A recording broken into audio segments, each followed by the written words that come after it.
అందరికీ నమస్తే అండి. Good morning. ఈనాడు, ఆంధ్రజ్యోతి, సాక్షి, ఆంధ్రప్రభ 4 వార్తాపత్రికల్లో వచ్చిన వార్తలు, వాటిలో వాస్తవాలు, వాటి ఉద్దేశాలు అన్నీ కూడా మనం ఈ వీడియోలో ఉన్నది డిస్కస్ చేద్దాం.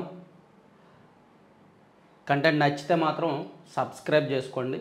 అంటే కొత్త వాళ్ళు, మ్యాక్సిమం నేను కొత్త వాళ్ళ గురించి చెప్తున్నా. ప్రతిరోజు కూడా ఒక 25% మంది కొత్త వాళ్ళు వస్తున్నారు. ప్రతిరోజు 25%, అంటే మనకు ఒక 50,000 వ్యూస్ వస్తే అందులో సుమారుగా ఒక 12,500, 13,000 మంది కొత్త వాళ్ళే వస్తున్నారు, కొత్త వాళ్ళు చూస్తున్నారు. సో వాళ్ళ గురించి చెప్తున్నా. అలా చూసిన వాళ్ళు సబ్స్క్రైబ్ చేసుకోండి. ప్లస్ కంటెంట్ నచ్చితే షేర్ చేయండి అందరికీ. అలాగే పాత వాళ్ళు ఖచ్చితంగా లైక్ చేయండి. సబ్స్క్రైబ్ చేసుకునే వాళ్ళు ఉంటే చేయండి, డైలీ చూసేవాళ్ళు. ఇక ఈరోజు మనకి చాలా అంశాలు ఉన్నాయి చెప్పుకోవడానికి. ముఖ్యంగా జమిలి బిల్లు నిన్న ఆమోదం పొందుతుందని బీజేపీ అనేక వ్యూహరచనలు చేసింది. Plan A, plan B, plan C, రకరకాల ప్రణాళికలన్నీ అమలు చేసి పెట్టింది, కానీ ఏది కూడా వర్కౌట్ అవ్వలేదు. చివరికి జమిలి బిల్లుకి వాళ్ళకు కావాల్సిన 361 ఎంపీల మద్దతు, అంటే 2/3 మెజారిటీ దక్కలేదు. కాబట్టి ఆ బిల్లుని జేపీసీకి, జాయింట్ పార్లమెంటరీ కమిటీకి పంపించారు. జాయింట్ పార్లమెంటరీ కమిటీలో అన్ని పార్టీల సభ్యులు ఉంటారు, దానిలో సభ్యులుగా ఉంటారు. వాళ్ళు దాని మీద రకరకాలుగా చర్చిస్తారు. దానివలన లాభ నష్టాలు ఏమిటి, దేశానికి అవసరమా కాదా, ఇలా అన్ని అంశాలు కూడా విస్తృతంగా చర్చించి ఒక పార్లమెంటుకు ఒక రిపోర్ట్ ఇస్తారు. దాని ఆధారంగా తదుపరి అడుగులు ఉంటాయన్నమాట. సో ఓటింగ్ ద్వారా లోక్సభలో ప్రవేశపెట్టిన కేంద్రం జమిలి బిల్లు, జేపీసీకి ఓటింగ్ ద్వారా లోక్సభలో ప్రవేశపెట్టిన కేంద్రం అనుకూలంగా 269, వ్యతిరేకంగా 198 ఓట్లు. తీవ్రంగా వ్యతిరేకించిన ప్రతిపక్షాలు. బిల్లు తేవడం నియంతృత్వం అని విమర్శ. రాష్ట్రాల అధికారాలపై పెత్తనం కాదన్న ప్రభుత్వం. బేషరతుగా మద్దతిచ్చిన తెదేపా. ప్రధానే జేపీసీకి పంపమన్నారు అమిత్ షా. సో ఇట్లా అనుకూలంగా, వ్యతిరేకంగా రెండు పక్షాలు కూడా బలంగానే నిలబడ్డారు. అనుకూలంగా 269 మంది, వ్యతిరేకంగా 198 మంది. అంటే వ్యతిరేకంగా సుమారుగా 235 మంది ఉన్నారు, కానీ ఒక 37 మంది హాజరవ్వలేదేమో. అలాగే అనుకూలంగా వాళ్ళు కూడా 293 మంది ఉన్నారు, వాళ్ళు కూడా కొంతమంది సభకు హాజరవ్వలేదన్నమాట. అంటే ఇక్కడ బీజేపీ సభ్యులు, ఎన్డీఏ అనుకూల సభ్యులు కూడా కొంతమంది సభకు హాజరవ్వాలి. అందుకని వాళ్ళకు కూడా రావాల్సిన ఓట్లు రాలే, వీళ్ళకి రాలే. మొత్తానికి బిల్లు అయితే జేపీసీ వరకు వెళ్ళింది. అక్కడ టైం పడుతుంది. ఇక్కడ జమిలి ఎన్నికల ప్రాసెస్లో భాగంగా రాజ్యాంగ సవరణలు 6 రాజ్యాంగ సవరణలు అవసరం ఉన్నాయి. 6 బిల్లులు ప్రవేశపెట్టాలి. అందులో మొదటి బిల్లుకే ఇన్ని ఆటంకాలు వచ్చాయి. ఇంకా మిగిలిన బిల్లులు ఎట్లా ఉంటాయి అనేది చూడాలి. సో జమిలి ఎన్నికలు ఇలాగే కొనసాగితే, ఎక్కువ లేట్ అవుతూ ఉంటే 2029లో ఉంటాయో లేదంటే 2034 నుంచి జమిలి ఉంటాయో కూడా చెప్పలేరు. దేశ ప్రజాస్వామ్య ఘట్టంలో మరో కొత్త అధ్యాయానికి తెరలేచింది. దేశవ్యాప్తంగా లోక్సభ, అసెంబ్లీ ఎన్నికలను ఏకకాలంలో నిర్వహించేందుకు అనువుగా 129వ రాజ్యాంగ సవరణ బిల్లును కేంద్ర ప్రభుత్వం మంగళవారం లోక్సభలో ప్రవేశపెట్టింది. ఓటింగ్ ప్రక్రియ ద్వారా కేంద్ర న్యాయశాఖ మంత్రి అర్జున్ రామ్ మేఘ్వాల్ ఈ బిల్లును సభ ముందుకు తీసుకువచ్చారు. 90 నిమిషాల చర్చ అనంతరం ఓటింగ్ జరగగా బిల్లు ప్రవేశపెట్టడానికి అనుకూలంగా 269 మంది, వ్యతిరేకంగా 198 మంది ఓటేశారు. దీంతో బిల్లును ప్రవేశపెట్టడానికి స్పీకర్ ఓం బిర్లా ఆమోదముద్ర వేశారు.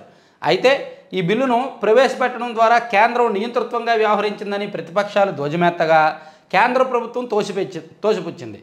ఈ బిల్లు భారత రాజ్యాంగ మూల స్వరూపానికి భంగం కలిగించేలా ఉన్నందున సంయుక్త పార్లమెంటరీ కమిటీకి పంపాలని ప్రతిపక్షాలు డిమాండ్ చేశాయి. సో ప్రతిపక్షాల డిమాండు, అలాగే అధికార పక్షం కూడా జేపీసీకి వేయాలనుకుంది. మొత్తానికైతే జేపీసీకి వెళ్ళింది. అక్కడ రకరకాల స్థాయిలో రకరకాల చర్చలు జరుగుతాయి జాయింట్ పార్లమెంటరీ కమిటీలో. సో నెక్స్ట్ ప్రాసెస్ అంతా అక్కడ ఉంటుందన్నమాట. సో ఇది జమిలి బిల్లుకి సంబంధించిన అంశం. ఆల్మోస్ట్ అన్ని పత్రికల్లో కూడా ఇదిగోండి, జేపీసీకి జమిలి బిల్లులు. లోక్సభలో 2 బిల్లులను ప్రవేశపెట్టిన కేంద్ర మంత్రి అర్జున్ రామ్ మేఘ్వాల్. తీవ్రంగా వ్యతిరేకించిన విపక్షాలు ఓటింగ్కు పట్టు. అనుకూలంగా 269, వ్యతిరేకంగా 198. మొదటి అడుగులోనే లభించిన 2/3 ఆధిక్యం. టీడీపీ, శివసేన, సింధే వర్గం సంపూర్ణ మద్దతు. రాజ్యాంగానికి, సమాఖ్య స్ఫూర్తికి విరుద్ధం విపక్షాలు. దేశ హితం కోసమే జమిలి. అర్జున్ రామ్ మేఘ్వాల్. గైర్హాజరైన 20 మంది బీజేపీ ఎంపీలకు నోటీసులు. విస్తృత చర్చల నిమిత్తం జేపీసీ పరిశీలనకు బిల్లులు. పాపం బీజేపీ వాళ్ళేమో వాళ్ళు 100% అటెండెన్స్ ఉండి, విపక్షాల వాళ్ళు ఒక 70% అటెండెన్స్ ఉంటే కొంత మనం గట్టెక్కొచ్చని బీజేపీ వాళ్ళు అనుకున్నారు. కానీ వాళ్ళ ప్లాన్ రివర్స్ అయ్యి వాళ్ళే గైర్హాజరయ్యారు కొంతమంది. ఇది కూడా వేశారనమాట. మరి మన రియాలిటీ షో పత్రికలో కూడా ఆ లోక్సభలో జమిలి బిల్లులు ఇదే అంశాన్ని రాశారు. విపక్షాలు వ్యతిరేకత మధ్య ఒకే దేశం ఒకే ఎన్నిక బిల్లులను ప్రవేశపెట్టిన కేంద్రం అనుకూలత ఎంత వ్యతిరేకత ఎంత అని చెప్పి వీళ్ళు కూడా రాశారు. ఈవెన్ ఆంధ్రప్రభలో కూడా జేపీసీకి జమిలి అని ఈ అంశాన్ని కీలకంగా ప్రచురించారు. ఇక మరో కీలక అంశం అన్ని పత్రికల్లో కూడా ఉంది. మంగళగిరి ఎయిమ్స్ స్నాతకోత్సవం జరిగింది నిన్న. మొదటి స్నాతకోత్సవం అక్కడ పట్టాల పంపిణీ. ఇదిగోండి, సేవా దృక్పథంతోనే వైద్య వృత్తికి గౌరవం, ప్రజలు యోగా ప్రాణాయామం చేయాలి, రాష్ట్రపతి ద్రౌపది ముర్ము పిలుపు, ఘనంగా మంగళగిరి ఎయిమ్స్ తొలి స్నాతకోత్సవం, మరో 10 ఎకరాల కేటాయింపునకు సిద్ధం ముఖ్యమంత్రి చంద్రబాబు. నిన్న సీఎం చంద్రబాబు నాయుడు గారు అండ్ ద్రౌపది ముర్ము గారు రాష్ట్రపతి గారు అండ్ కొంతమంది మంత్రులు కీలక సభ్యులు వాళ్ళందరూ కూడా అందరి ఆధ్వర్యంలో ఎయిమ్స్ స్నాతకోత్సవం మీటింగ్ జరిగిందనమాట. గ్రాండ్గానే జరిగింది. ఆ అంశాన్ని కూడా ఇదిగోండి, రోగుల చెంతకే వైద్య సేవలు, టెక్నాలజీతో వైద్య రంగంలో అద్భుతాలు, సీఎం మెడికల్ సైన్స్ ఇప్పుడు మెడ్టెక్ సైన్స్, డీప్ టెక్పై విద్యార్థులు పట్టు సాధించాలి, ఎయిమ్స్ అభివృద్ధికి మరింత సహకరిస్తాం, మరో 10 ఎకరాలు కేటాయించేందుకు సిద్ధం, రాష్ట్రపతి ముర్ము జీవితం స్ఫూర్తిదాయకం, మారుమూల గ్రామం నుంచి అత్యున్నత స్థాయికి ఎదిగారు, చంద్రబాబు ప్రశంసలు, వైద్య వృత్తి మానవ సేవకు గొప్ప మార్గం, మంగళగిరి ఎయిమ్స్కు తొలి బ్యాచ్తోనే గుర్తింపు, రాష్ట్రపతి వారే ఆ సంస్థకు బ్రాండ్ అంబాసిడర్లు, సేవ అభ్యాసం పరిశోధనపై దృష్టి పెట్టాలి, దేశంలో మెడికల్ టూరిజం అభివృద్ధి చెందుతోంది, ఇందులో వైద్యులదే ప్రధాన పాత్ర, కొత్త సవాళ్ళకు పరిష్కారంలో భాగంగా ఎయిమ్స్లో సైటోజెనెటిక్స్ ల్యాబొరేటరీ ద్రౌపది ముర్ము గారు చెప్పారు. ఆ అంశాన్ని కూడా ఇక్కడ వేశారు. మరి సాక్షిలో అది రాయరుగా ఇక్కడ వేశారు, మారుమూల ప్రాంతాలకు వైద్యం అందాలని కింద వేశారనమాట. అలాగే ఆంధ్రప్రభలో కూడా అదే అంశాన్ని వేశారు. సో నాలుగు పత్రికల్లో కూడా ఒకవైపు జమిలి, మరోవైపు ఎయిమ్స్ స్నాతకోత్సవం, ఇవి కీలకమైన అంశాలు. ఇక మరి ఇతర అంశాలు చూసుకుంటే స్టెల్లా నౌకలో 1320 టన్నులు రేషన్ బియ్యం ఉందంట. బార్జిలోని 1064 టన్నులు పీడీఎస్ నిల్వలే. అక్రమార్కులపైన కఠిన చర్యలు తప్పవు. కాకినాడ జిల్లా కలెక్టర్ షాన్ మోహన్. కాకినాడ యాంకరేజ్ పోర్టులోని స్టెల్లా ఎల్ పనామా నౌకలో 1320 టన్నుల పేదల బియ్యం గుర్తించామని కాకినాడ జిల్లా కలెక్టర్ షణ్మోహన్ వెల్లడించారు. సత్యం బాలాజీ రైస్ ఇండస్ట్రీస్ ద్వారా పశ్చిమ ఆఫ్రికాకు తరలించడానికి ఈ అక్రమ నిల్వలను సిద్ధం చేసినట్టు వెల్లడించారు. నౌకను తనిఖీ చేసిన రోజు సాయంత్రం బార్జిలో గుర్తించిన 1064 టన్నులు కూడా పీడీఎస్ బియ్యమేనని తేలిందంట. సో ఇవి ఏ సంస్థవి ఏంటనేది కనిపెట్టి రేషన్ బియ్యం అక్రమంగా తరలిస్తే పీడీ యాక్ట్ నమోదు చేస్తాము, 6 నెలల పాటు జైల్లో ఉండాల్సి వస్తుంది, బెయిల్ కూడా ఉండదు అని చెప్పి నిన్న మంత్రి నాదెళ్ల మనోహర్ గారు కూడా హెచ్చరించారన్నమాట. స్థిరంగా కొనసాగుతున్న అల్పపీడనం, కొన్ని జిల్లాలకు అతి భారీ వర్ష సూచన. ఓకే, అందరూ కాదన్నా అదానికే సమర్పయామి, ఒప్పందం కూడదన్న ప్రభుత్వ శాఖలు, బేఖాతరు చేసిన జగన్ మంత్రివర్గం, ధరలు తగ్గుతాయి బేరమాడదామన్న ఆర్థిక శాఖ, అయినా పట్టించుకొని నాటి రాష్ట్ర ప్రభుత్వం, ఒప్పందానికి ఆగమేఘాలపైన అనుమతులు, అదనపు ఖర్చులతో భారంగా మారిన ఒప్పందం, జగన్ మాయపై రాయిటర్స్ ప్రత్యేక కథనం. ఏమండి మళ్ళీ ఏమనంటే ఫీల్ అవుతారు కానీ ఈనాడులో ఇన్ని రాస్తున్నారు కదా, మరి ఈ ప్రభుత్వం ధరలు తగ్గుతాయి అని చెప్పి అప్పుడే రిపోర్ట్ ఇచ్చారు కదా, గత ప్రభుత్వంలో రిపోర్ట్ ఇచ్చారు కదా, అప్పుడు పిఎస్సి చైర్మన్గా ఉన్న పయ్యావుల కేశవ్ గారు కూడా అదే మాట చెప్పారు. సెకీతో వీళ్ళు ఇంతకు ఒప్పందం చేసుకున్నారు కానీ భవిష్యత్తులో ధరలు తగ్గుతాయని. మరి ఇప్పుడు ఒప్పందాన్ని రద్దు చేసుకోవచ్చుగా. అదానీ ఉత్పత్తి చేసే విద్యుత్తును కొనడానికి సెకీతో చేసుకున్న ఒప్పందాన్ని ఈ ప్రభుత్వం రద్దు చేయొచ్చు కదా, ఇప్పుడున్న కూటమి ప్రభుత్వం. ఈనాడులో పుంకాలుగా ప్రతిరోజు రాస్తున్నారు జగన్ చేసుకున్న కరెక్టే, జగన్ లంచం తీసుకున్నారేమో, లంచం తీసుకొని అదానీ దగ్గర విద్యుత్ కొనుగోలు కోసం సెకీతో ఒప్పందం చేసుకునొచ్చు కాక, భవిష్యత్తులో 25 ఏళ్ల పాటు 1,00,000 కోట్లు రాష్ట్రం మీద భారం పడుతుంది కాక, అదే కదా ఈనాడు ఆంధ్రజ్యోతిలో రాస్తున్నారు. మరి ఆ ఒప్పందాన్ని, భవిష్యత్తులో అంత భారం పడుతున్న ఒప్పందాన్ని ఈ ప్రభుత్వం, కూటమి ప్రభుత్వం ఎందుకు కొనసాగించాలి? అదానీతో ఆ కాంట్రాక్ట్ని ఎందుకు రద్దు చేసుకోకూడదు? ఎందుకు రద్దు చేసుకోవట్లా? ఇక్కడ ఇన్ని పుంకాలుగా రాస్తున్నారు. జగన్మోహన్ రెడ్డి గారు అలా చేశారు, ఇలా చేశారు. ఎస్, జగన్మోహన్ రెడ్డి గారు చేశారు, అందుకే ప్రజలు 11 సీట్లు ఇచ్చారు. మరి మీరేం చేస్తున్నారు? మీరు దాన్ని రద్దు చేసుకోవట్లేదే. మళ్ళీ రద్దు చేసుకుంటే అదానీ ఫీల్ అవుతాడేమో, అదానీతో మనకు బేరాలు కుదరవేమో అని భయం. అదానీ అంటే భయం, అదానీ వాళ్ళకి వెళ్ళకూడదు. కానీ జగన్ మీద మాత్రం వార్తలు రాసేయచ్చు. రాష్ట్రంలో డైకిన్ 1000 కోట్ల పెట్టుబడులు, శ్రీ సిటీలో 75 ఎకరాల్లో ఏసీల తయారీ యూనిట్ ఏర్పాటు, జపాన్కు చెందిన ఎయిర్ కండిషనర్లు, రిఫ్రిజిరేటర్ పరికరాల తయారీ కంపెనీ డైకిన్ ఇండస్ట్రీస్ 1000 కోట్ల పెట్టుబడితో కంప్రెసర్ల తయారీ యూనిట్ను శ్రీ సిటీలో ఏర్పాటు చేయనుందంటండి. మంచి విషయం.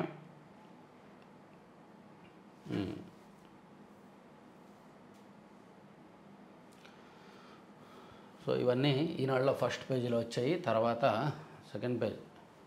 పొగమంచు అప్రమత్తం కాకుంటే ముప్పు. దేశంలో ఏటా శీతాకాలంలో 30,000 రోడ్డు ప్రమాదాలు. నిజమే. మనం ఎర్లీ మార్నింగ్ ట్రావెల్ చేసినప్పుడు చాలా జాగ్రత్తలు తీసుకోవాలి. ముఖ్యంగా తెల్లవారుజామున 5 గంటల నుంచి 8, 8:30 వరకు పొగమంచు దట్టంగా ఉంటుంది. హైవేల మీద ఎక్కువ ఉంటుంది. నాకు రెగ్యులర్గా ఎర్లీ మార్నింగ్ ట్రావెల్ చేయడం అలవాటు. సో నేను చాలా జాగ్రత్తగా ఉంటాను. సో కళ్ళారా చూసినవి ఎన్నో ఉంటాయన్నమాట. ఈ టైంలోనే మీరు ఎప్పుడు చూడండి, ప్రమాదాలు ఎక్కువగా ఎర్లీ మార్నింగే జరుగుతాయి. 4, 5, 6 ఆ టైంలోనే ఎక్కువ జరుగుతాయి. రోడ్డు మీద, హైవే మీద ఎక్కడో ఆగి ఉన్న లారీనో, బస్సునో, వెనక నుంచి వెళ్తున్న కారో ఇంకేదో గుద్దేస్తాయి అన్నమాట. ఎక్కువ అలాంటివే జరుగుతాయి. ఎందుకంటే ఎదురున్నవి కనిపించవు, ప్లస్ వీళ్ళేమో హై స్పీడ్లో వెళ్తారు. సో కొంచెం జాగ్రత్తగా చూసుకోండి, అప్రమత్తంగా ఉండండి. ఒకసారి ఏమైనా జరిగితే మళ్ళీ మనం కోలుకోవడం కష్టం, జీవితాలు తారుమారైపోతాయి. మరోసారి ఇలాంటివి జరగకూడదు. మంత్రి పార్థసారథికి చంద్రబాబు స్పష్టీకరణ. మరోసారి జోగి రమేష్ని పిలవద్దు, ఇంకెవరినైనా పిలుచుకోండి. కొడాలి నాని గారినో, వంశీ గారినో పిలుచుకోండి. అదేగా. అదేంటి సార్ మీరు జోగి రమేష్తో మీటింగ్ అయినప్పుడు పిలవద్దన్నారు సార్, వీళ్ళని కూడా పిలవకూడదని నాకు తెలియదు సార్ అని చెప్పి అప్పుడు కూడా సారీ చెప్పేయచ్చు. జోగితో అంటే వీళ్ళు తెలియకేమీ చేయలే. ఆ పాంప్లెట్ మీద, ఆహ్వాన పత్రిక మీద జోగి రమేష్ గారి పేరు ఉంది. ప్లస్ గన్నవరంలో టీడీపీ ఆఫీస్ తగలబెట్టిన వాళ్ళ పేర్లు ఉన్నాయి. వాళ్ళందరూ కూడా దానికి అటెండ్ అయ్యారు. అంతా నాటకం, అంతా డ్రామా, తెలిసే చేశారు వీళ్ళందరూ. తిరిగి ఇప్పుడు సారీలు చెప్పేస్తున్నారు. జోగితో వేదిక పంచుకోవడం బాధాకరం. మాజీ ఎమ్మెల్సీ బుద్ధ వెంకన్న. జమిలి ఎన్నికలకు మేము వ్యతిరేకం. సిపిఐ ప్రధాన కార్యదర్శి డి రాజా. ఒకే దేశం ఒకే ఎన్నికతో 40% ఎన్నికల ఖర్చు తగ్గుతుంది. కేంద్ర మంత్రి పెమ్మసాని. ఎన్డీఏ ప్రభుత్వం తీసుకొచ్చిన ఒకే దేశం ఒకే ఎన్నిక బిల్లుకు తెలుగుదేశం పార్టీ సంపూర్ణ మద్దతు ప్రకటిస్తోందని కేంద్ర గ్రామీణాభివృద్ధి, కమ్యూనికేషన్ల శాఖల సహాయ మంత్రి పెమ్మసాని చంద్రశేఖర్ తెలిపారు. సో దీనికి 40% తగ్గుతుందని పూర్తిగా ఇచ్చారు. తర్వాత విష్ణు గొడవ చేయలేదు, మనోజ్ ఫిర్యాదులో నిజం లేదు. నటుడు మోహన్ బాబు సతీమణి నిర్మల వివరణ. పాపం మంచు ఫ్యామిలీలో మనోజ్ ఒంటరి అయిపోయాడండి. మనోజ్ ఇంకా అనాథ అయిపోయాడు మంచు ఫ్యామిలీలో. అతని తల్లి అయినా అతనికి సపోర్ట్గా ఉంటుందేమో అనుకుంటే అతని తల్లి కూడా అతనికి సపోర్ట్గా లేదు. అతను ఇచ్చిన ఫిర్యాదుకు వ్యతిరేకంగా అతని తల్లి వాంగ్మూలం ఇచ్చింది. దాంతో కేసులన్నీ కూడా, మనోజ్ పెట్టిన కేసులు అన్నీ కూడా వీగిపోయే అవకాశం ఉంది. మోహన్ బాబుకి, విష్ణుకే అతని తల్లి కూడా సపోర్ట్ చేసిందనమాట. తప్పదు, ఎంతైనా భార్య కదా, మోహన్ బాబు భార్య కదా. సో అందుకని ఇక మనోజ్ ఒంటరి అయిపోయినట్టు ఆ ఫ్యామిలీలో. జరుగుతున్న పరిణామాలన్నీ చూస్తుంటాయి. ఇక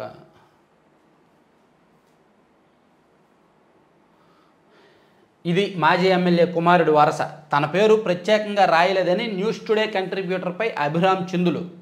కుటుంబ సభ్యులను ఉద్దేశించి అసభ్యంగా తిట్టల దండకం. ఇలాంటివి నాకు రోజుకు 10 వస్తాయి. రోజుకు నాకు 10 వస్తాయి ఇట్లాంటివి. ఫోన్లు చేసి ఫస్ట్ మంచిగా తిడతా ఉంటారు. నేను ఆ ఫోను ఆన్సర్ చేయను, పక్కన పెట్టేస్తాను. అందులో వైసీపీ వాళ్ళు ఎక్కువ మంది ఉంటారు, ఓడిపోయినా వాళ్ళే ఎక్కువ మంది ఉంటారు. అఫ్కోర్స్ టీడీపీ వాళ్ళు కూడా అక్కడక్కడ ఉంటారనుకో. సో ఈ పెద్ద పట్టించుకోకూడదు, మీడియాకి అలవాటు అయిపోవాలి. లెస్బియన్ భాగస్వామిని నిర్బంధించారంటూ హైకోర్టులో హెబియస్. ఆ యువతని హైకోర్టులో హాజరుపరిచిన పోలీసులు. ఆ యువత మేజర్ ఇష్ట ప్రకారం నడుచుకునే వెసులుబాటు ఉంటుందని ధర్మాసనం. తన లెస్బియన్ భాగస్వామిని ఆమె తండ్రి అక్రమంగా నిర్బంధించారంటూ విజయవాడకు చెందిన ఓ యువత దాఖలు చేసిన హెబియస్ కార్పస్ పిటిషన్పై మంగళవారం. ఇవన్నీ చాలా పెద్ద పెద్ద అంశాలండి. హోమోసెక్జువల్ సంబంధించి, లెస్బియన్ సంబంధించి తల్లిదండ్రులు అర్థం చేసుకునే పరిపక్వ తల్లిదండ్రుల్లో ఉండదు. తల్లిదండ్రులు దాన్ని అవమానంగా ఫీల్ అవుతారు. అంతెందుకు అంటే పెళ్లి చేస్తారు కూతురు ఘనంగా, అక్కడ ఏదైనా కుదరక కూతురు వచ్చి ఇంట్లో ఉంటేనే తల్లిదండ్రులు అదేదో వాళ్ళకు పరువు తక్కువ అనేటట్టు ఫీల్ అవుతారు. బలవంతంగా కూతుర్ని పంపిస్తూ ఉంటారు. అంటే పిల్లల విషయంలో తల్లిదండ్రులు పరువు ప్రఖ్యాతలన్నీ కూడా వాళ్ళ మీదే ఉన్నట్టు డిపెండ్ అవుతారు. సరే నా కూతురికి ఇష్టం లేదు, వచ్చి పర్వాలేదు, తన స్వేచ్ఛ అని వదిలేరు. అలాగే ఇటువంటి నిర్ణయాల్లో కూడా తల్లిదండ్రులు మెచ్యూరిటీగా ఆలోచించలేరు. ఎందుకంటే వాళ్ళకు పరువు ప్రఖ్యాతలు అవన్నీ అడ్డం వస్తాయన్నమాట. అందుకే ఇవి మనం కొంచెం జాగ్రత్తగా చెప్పుకోవాలి. తర్వాత బియ్యం రవాణాకు అనుమతులు ఉన్నాయా? రాష్ట్ర ప్రభుత్వాన్ని ప్రశ్నించిన హైకోర్టు. కాకినాడ పోర్టులో ఎంవి స్టెల్లా నౌకలో తమకు సంబంధించిన పారాబాయిల్డ్ రైస్ను లోడ్ చేసేందుకు అనుమతించేలా అధికారులను ఆదేశించాలని కోరుతూ Srichitra agri exports managing director KV Bhaskar Reddy, Padmashri rice mill association partner Pothamsetti Gangireddy, Suryasri rice mill managing partner Pothamsetti Viswanathareddy దాఖలు చేసిన వ్యాజ్యాలపై మంగళవారం హైకోర్టు విచారణ జరిపింది. బియ్యం రవాణాకు పిటిషనర్లకు అనుమతులు ఉన్నాయా లేవా అని ప్రభుత్వాన్ని అడిగింది హైకోర్టు. అక్రమాల లోతు ఎంతో. కాకినాడలో చాలా ఉన్నాయండి. పెద్ద పెద్ద బ్రాండ్లన్నీ ఆగిపోతాయండి. పెద్ద పెద్ద బ్రాండ్లు మన రాష్ట్రంలో ఎక్కువగా రైస్ వాడేది ఏ brand? Lalitha brand and bell brand. ఈ బ్రాండ్లు అందరికీ తెలిసినవి. ఈ రెండిటికి మూలం కాకినాడ. కాకినాడలోనే ఆ బియ్యం పీడిఎస్, ఈ బెల్ బ్రాండ్ అయితే పీడిఎస్ రైస్ ఆధారంగానే ఎక్కువగా ఉంటుంది. సో బ్రాండెడ్ అన్నీ ఎక్కడి నుంచి వస్తాయి? వాళ్ళు కొంతమంది ఏంటంటే నిజాయితీగా కొంతమంది రైతుల చేత పండించి కొన్ని మిల్లుల్లో పాలిష్ చేయించి అవి అమ్ముతారు. దానివలన ఎక్కువ మిగలదు వాళ్ళకి. అదే రేషన్ బియ్యాన్ని అక్రమంగా కొనేశారు అనుకోండి, ఎక్కువ మిగులుతుంది, మార్జిన్ ఎక్కువ మిగులుతుంది. సో కొన్ని బ్రాండ్లు అలా డిపెండ్ అయ్యాయి, కొన్ని బ్రాండ్లు ఇలా డిపెండ్ అయ్యాయి.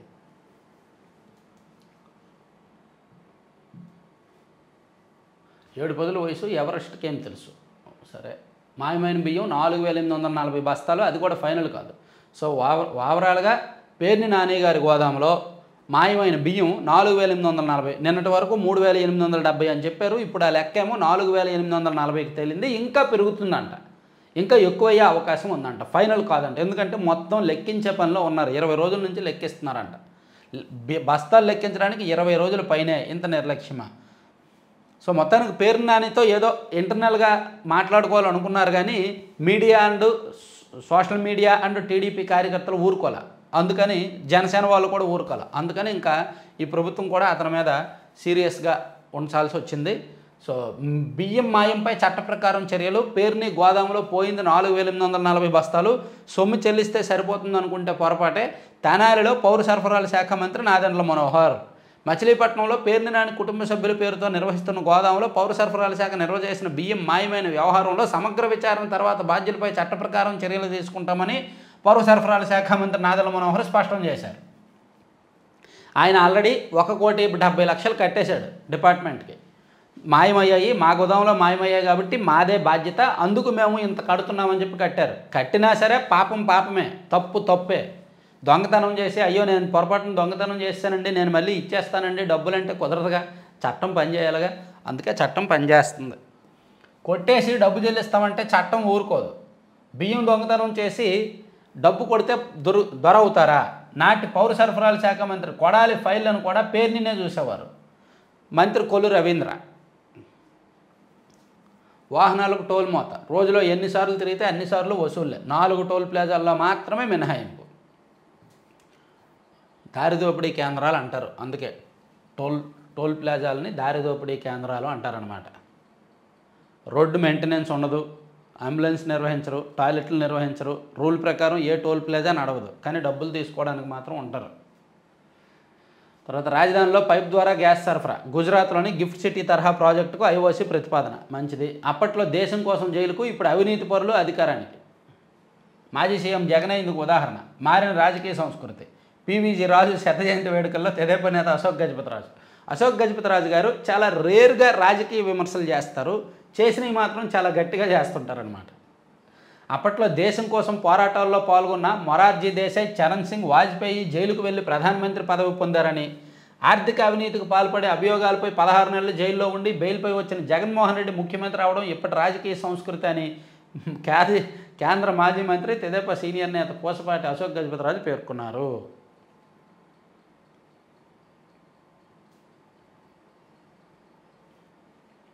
రెవెన్యూ రికార్డుల డిజిటలైజేషన్కి శ్రీకారం.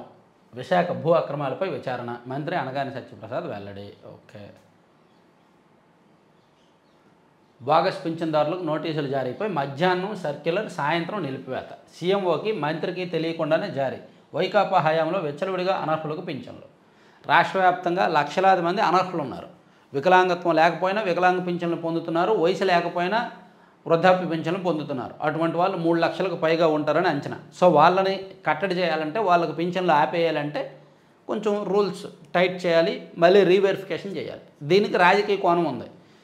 దీనిలో కొంతమంది అర్హులు కూడా కోల్పోయే ప్రమాదం ఉంది. మరోవైపు విపక్షాలు వాళ్ళేమో పింఛన్లు కట్ చేసేస్తున్నారు, పింఛన్లు కట్ చేసేస్తారని గోల్ చేస్తారు. ఇలా రకరకాలు జరుగుతాయి.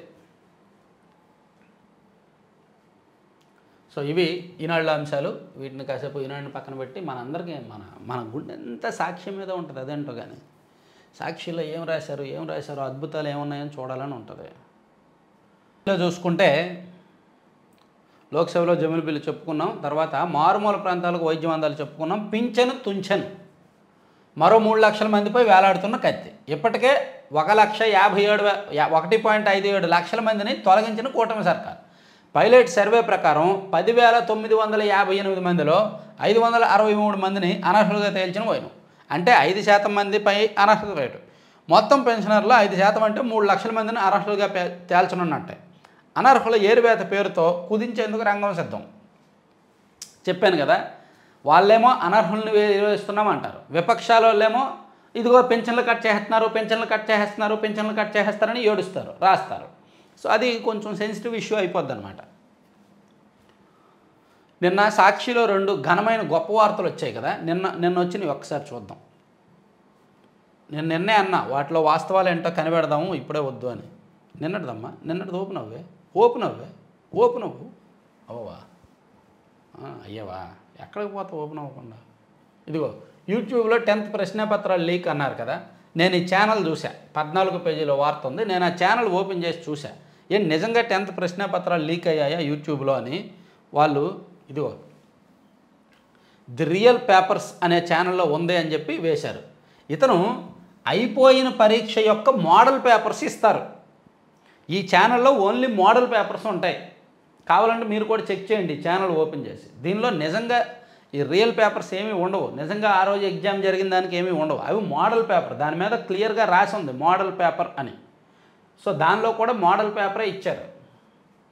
కానీ యూట్యూబ్లో 10th ప్రశ్నపత్రాలు లీక్ అని చెప్పి అన్ని తరగతి పరీక్ష పేపర్లు రద్దు చేసిన విద్యాశాఖ రద్దు చేయడానికి ఇంకా కొన్ని వేరే కారణాలు ఉన్నాయి. కానీ వీళ్ళు మాత్రం అందుకే రద్దు చేసినట్టుగా రాసుకొచ్చారనమాట. ఇదొకటి.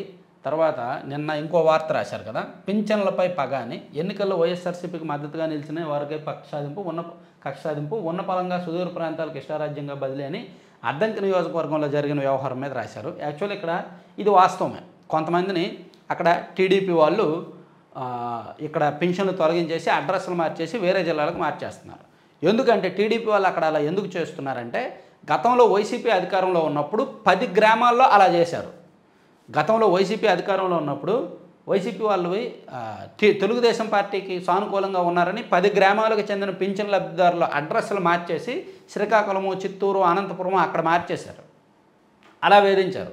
సో దానికి సాధింపుగా, దానికి ప్రతీకారంగా ఇప్పుడు టీడీపీ వాళ్ళు అలా చేయడం మొన్న ప్రారంభించారు. ఒక గ్రామంలో అలా చేసేసరికి ఆ విషయం నిన్న సాక్షి వాళ్ళు రాయడం, వెంటనే ఆ అద్దంకి ఎమ్మెల్యే మంత్రి గొట్టిపాటి రవి గారికి తెలియడం, ఆయన ఇమీడియట్గా అధికారులతో మాట్లాడడం, అక్కడ నాయకులను మందలించడం, ఎందుకు అలా చేస్తున్నారు, అట్లా చేయొద్దు, వాళ్ళు అలా చేశారని మనం అలా చేస్తే మనకు బ్యాడ్ నేమ్ వస్తుంది, వద్దు అలా చేయొద్దు, అటువంటి చీప్ పాలిటిక్స్ చేయొద్దు అని చెప్పి ఎంపీడీఓ కూడా గట్టిగా చెప్పారు.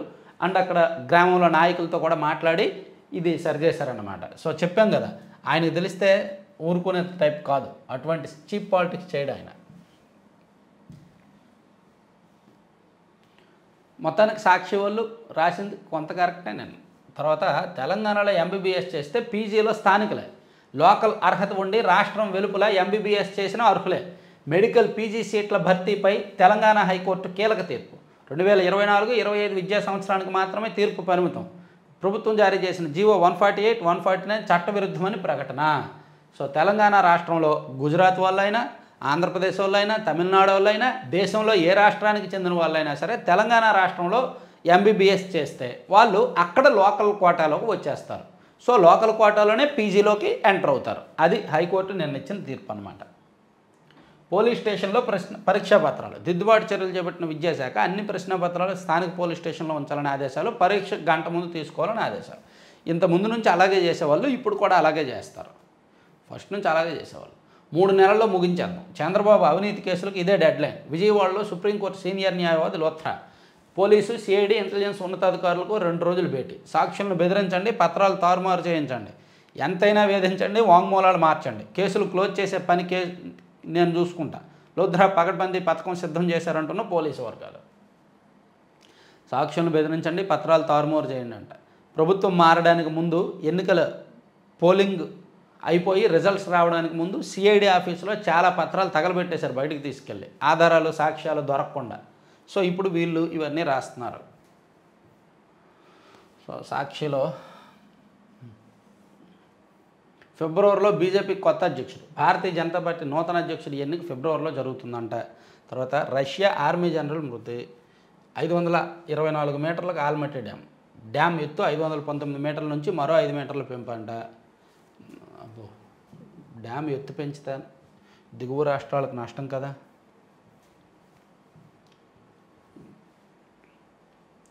3 నెలల్లో ముగించేద్దామని రాశారు. తర్వాత చంద్రబాబు కేసులను పక్క రాష్ట్రాల్లో విచారించాలి, అధికార దుర్వినియోగంతో ఆధారాలను నీరుగారుస్తున్నారు.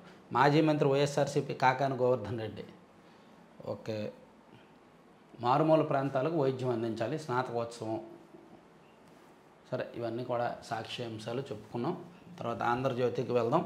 ఆంధ్రజ్యోతిలో చూసుకుంటే తెలంగాణలో ఎంబీబీఎస్ చేసిన వాళ్ళు లోకలే, ఇందాక చెప్పుకున్నాం. ఈ 2 అంశాలు చెప్పేసాం. తర్వాత విన్నపాలపై విన్యాసాలు, పరిష్కారంపై అధికారుల మాయ లెక్కలు. ఇవన్నీ సర్వసాధారణం, ఇవి క్యాజువల్గా రెగ్యులర్గా జరిగేది. అదేంటంటే రోజుకి మనం ప్రభుత్వానికి ఈ ప్రజా దర్బార్కి ఒక 100 వినతులు వచ్చాయనుకోండి, వాటిని మ్యాక్సిమం పరిష్కరించలేరు. అవి వచ్చేవేమీ కొత్త వినతులు రావు. ఆ భూమి ఆక్రమించారనో, లేదంటే ఇల్లు కట్టుకోవాలనో, లేదంటే ఎవడో కొట్టాడనో, లేదంటే పిల్లలు వదిలేశారనో, ఇలా ఎక్కువ భూములకు సంబంధించిన ఎక్కువ వస్తుంటాయి. సో వాటిని పరిష్కరించడం అంత ఈజీ కాదు. ఇప్పుడు రెవెన్యూ సదస్సుల్లో వస్తున్న వినతులు కూడా ఆ స్థానికంగా ఎంఆర్ఓలకు వీఆర్ఓలకి తెలిసిన వినతులే ఎక్కువగా వస్తుంటాయి అన్నమాట.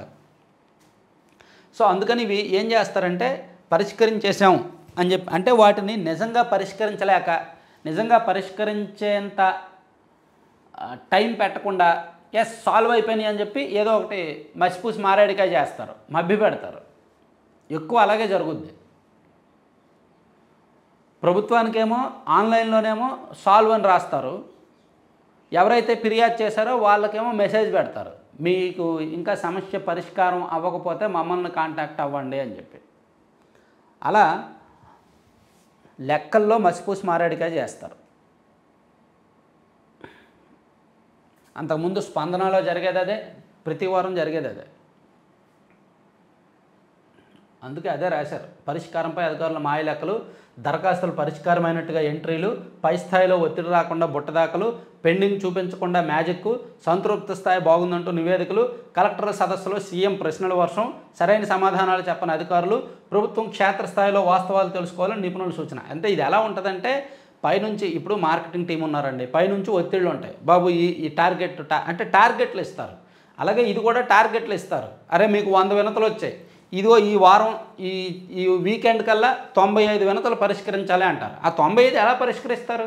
సో పరిష్కరించినట్టు చూపించేస్తారు. ఇది అందుకే ఈ వినతులు తీసుకోవడమే ఒక పెద్ద ఫెయిల్యూర్ ప్రాజెక్ట్. అందులోకి పార్టీల కార్యాలయాల్లో తీసుకోవడం ఇంకా తప్పు, రాజ్యాంగ విరుద్ధం. ప్రసాద్ రెడ్డి ఇష్టారాజ్యం, ఏయూలో అడ్డగోలు నియామకాలు, 50 మందికి పైగా గెస్ట్ ప్రొఫెసర్లు, ఒక్కొక్కరికి నెలకు 80,000 జీతం. ఇదే కాదు, వైసీపీ కార్యకర్తలను తీసుకొచ్చి ఆయన ఏయూలో కీలకమైన స్థానాల్లో కట్టబెట్టారు. 6 నెలలు అయినా సరే ఇంకా దాని మీద, ఆ దారుణాల మీద విచారణ జరగలేదు, అతని మీద యాక్షన్ తీసుకోలేదు. 6 నెలలు అయింది గవర్నమెంట్ వచ్చి. యూనివర్సిటీల్లో జరిగిన తప్పుల మీద కూడా ఇప్పటి వరకు విచారణ జరిపించలేదు. పర్యాటక పాలసీతో అద్భుతాలు, పెట్టుబడిదారులకు అండగా ఉంటాం, భయం లేకుండా ఏపీలో పెట్టుబడులు పెట్టండి అని చెప్పారు. ఓకే, తర్వాత పెన్షన్ అనర్హులకు నోటీసులు. ఓకే, 18,000 మంది భారతీయులపై బహిష్కరణ కత్తి, అమెరికాలో అక్రమ వలసదారుల జాబితా సిద్ధం, ఇందులో ఏపీ వారు, పంజాబీలు, గుజరాతీలు, తిప్పి పంపేందుకు నేషనల్ గార్డ్స్ను వాడతారు ట్రంప్, ఇది తమ దేశంపై దురాక్రమణ అని వ్యాఖ్య, భారత్ సహకరించడం లేదంటూ ఐసీఈ నిందలు. సరే, ఒక రకంగా ట్రంప్ మన దేశానికి మంచే చేస్తున్నాడు. అమెరికాలో ఇక్కడ చదువుకొని కొంతవరకు అమెరికాకు వెళ్ళి ఉన్నత చదువులు చదివి వాళ్ళ తెలివితేటలు, వాళ్ళ ప్రతిభా పాఠవాలు అన్నీ కూడా అమెరికాలో వాడి అక్కడ స్థిరపడిన వాళ్ళు ఇండియాలో ఇంకా బాగా స్థిరపడగలరు. ఇక్కడ ఒక 10 మందికో 100 మందికో ఉద్యోగాలు ఇవ్వగలరు. సో అక్కడ నుంచి అమెరికా నుంచి ట్రంప్ కనుక వాళ్ళని పంపించేస్తే వాళ్ళు ఇండియాకి వచ్చి బాగుపడతారు. మేబీ సంపాదన కొంత తగ్గితే తగ్గొచ్చు కాక, కానీ దేశం బాగుపడుతుంది. వాళ్ళ ప్రతిభా పాట వల్ల దేశానికి ఉపయోగపడుతుంది. మంచిదేగా. సో ఒక రకంగా ట్రంప్ చేస్తున్నది మంచిదే. మా వాటా తేల్చాకే గోదావరి జిల్లాల్లో ఛత్తీస్గఢ్ వాడుకొని 147 టీఎంసీలు మాకే దొరుకుతాయి. గోదావరి కావేరి అనుసంధానంపై తేల్చి చెప్పనున్న ఆంధ్రప్రదేశ్. రేపు రాష్ట్రాలతో కేంద్రం సమావేశం. ఓకే. మద్దతు ధరలకు చట్టబద్ధత, వ్యవసాయ రుణాల మాఫీ, పీఎం కిసాన్ 12,000కు పెంపు, సంచలన సిఫార్సులు చేసిన పార్లమెంటరీ స్థాయి సంఘం.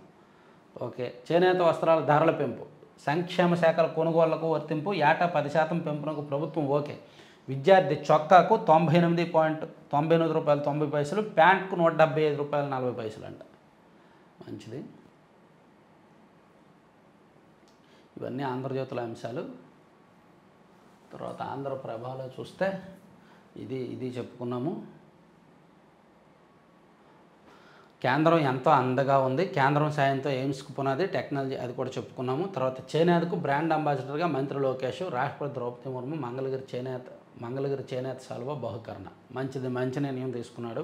తెలంగాణలో గతంలో బీఆర్ఎస్ ప్రభుత్వం ఉన్నప్పుడు కేటీఆర్ గారు చేనేత వస్త్రాలను బాగా ప్రమోట్ చేశారు. ఆయన రెగ్యులర్గా చేనేత షర్ట్స్ అవి ధరించేవారు. ఇప్పుడు లోకేష్ గారు కూడా అలాగే చేయడం మంచి విషయం. బ్రాండ్ అంబాసిడర్గా ఉండాలి.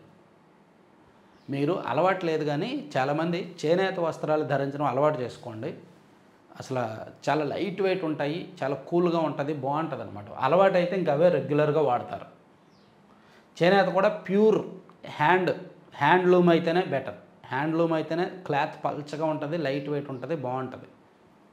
చూడడానికి చేనేత వస్త్రాల్లో ఉంటూ పవర్ లూమ్స్ కొన్ని ఉంటాయి. పవర్ లూమ్స్ కంటే హ్యాండ్లూమ్కే ఎక్కువ ప్రిఫర్ చేయండి. అవి మీకు మంగళగిరి, చీరాల, ధర్మవరం ఆ ప్రాంతాల్లో ఎక్కువగా దొరుకుతాయి. నేను అనుకుంటున్నా చేనేత వస్త్రాలతోనే ఒక ప్రాజెక్ట్ స్టార్ట్ చేద్దామనే ఆలోచన కూడా నాకు ఉంది. దాన్ని నేషనల్ ఇంటర్నేషనల్ లెవెల్లో ఎక్స్పోర్ట్ చేసేలాగా అనుకుంటున్నాను. కానీ అంత ఎక్కడైనా దెబ్బతింటామేమోనని ఒక వెనకడుగు వేస్తున్నా. ఎన్నో ఆలోచనలు ఉన్నాయి, కానీ దెబ్బ తినేస్తామేమోనని చెప్పి వెనకడుగు వేస్తున్నా. మైండ్లో రకరకాల ఆలోచనలు ఉన్నాయి ఏమైనా చేయాలని. తర్వాత చెరువులకు అమృత్, కేంద్ర పథకంతో మహర్దశ. గ్రామ పంచాయతీలో ఒక చెరువు ఎంపిక, సర్వే చేసి చెరువులను గుర్తించాలని ఆదేశాలు. ఉన్నతాధికారుల నుంచి జిల్లా అధికారులకు ఉత్తర్వులు. ప్రతి చెరువుకు 5 నుంచి 10 లక్షల రూపాయలు నిధులంట. బాగుందండి. చెరువులను గుర్తించి వాటి ఆక్రమణలు తొలగించి వాటి ఆయకట్టు విస్తీర్ణం పెరిగేలాగా కేంద్రంతో అమృత్ ఇస్తున్నారంట. ఏపీకి ఆర్థిక సంఘం గ్రాంటు, 15వ ఆర్థిక సంఘం గ్రాంట్లు మొదటి విడత విడుదల. టైడ్ గ్రాంట్ కింద 593 కోట్లు వచ్చాయంట. మంచిదే. ఎర్రచందనం స్వాధీనం, తీగలాగితే కదిలిన డొంక. గుజరాత్లో భారీ ఎర్రచందనం డంప్ స్వాధీనం, నిందితులను ఆగ్రహం.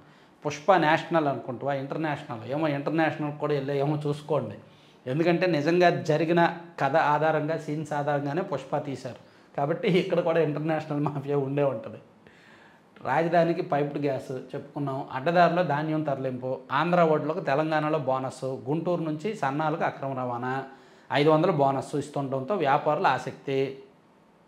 కృష్ణా పశ్చిమ డెల్టా పల్నాడులో కొనుగోలు. నల్గొండ, ఖమ్మం జిల్లాలకు దొడ్డిదారం రవాణా. భారీగా పట్టుబడుతున్న ధాన్యం. జరిమానా విధించి వదిలేస్తున్న చెక్ పోస్ట్ అధికారులు. ఇక్కడ పండించింది పక్క రాష్ట్రాల్లో ఎక్కువ రేటు వస్తుందని దళారులు అమ్ముకుంటున్నారంట. ఇక్కడ తక్కువ రేటుకు కొని అక్కడ ఎక్కువ రేటుకు అమ్ముతున్నారంట. అదొకటి ఇచ్చారు. సో ఇవండి 4 పత్రికల్లో అంశాలు. సో ఇంకా నెక్స్ట్ వీడియోస్లో కొన్ని కీలకమైన అంశాలతో మాట్లాడదాం, చెప్పుకుందాం. కంటెంట్ నచ్చిన వాళ్ళు, చివరి వరకు చూసిన వాళ్ళు కామెంట్ చేయండి, లైక్ చేయండి, మర్చిపోవద్దు. అలాగే మన హైదరాబాద్లో మీటప్ ఉంది. డిసెంబర్ 29వ తేదీన హైదరాబాద్లో మీటప్ ఉంది. రావాలి అనుకున్న వాళ్ళు మెసేజ్ చేయండి. మన వాట్సాప్ నెంబర్ ఉంది కదా, మెసేజ్ చేయండి. Thank you.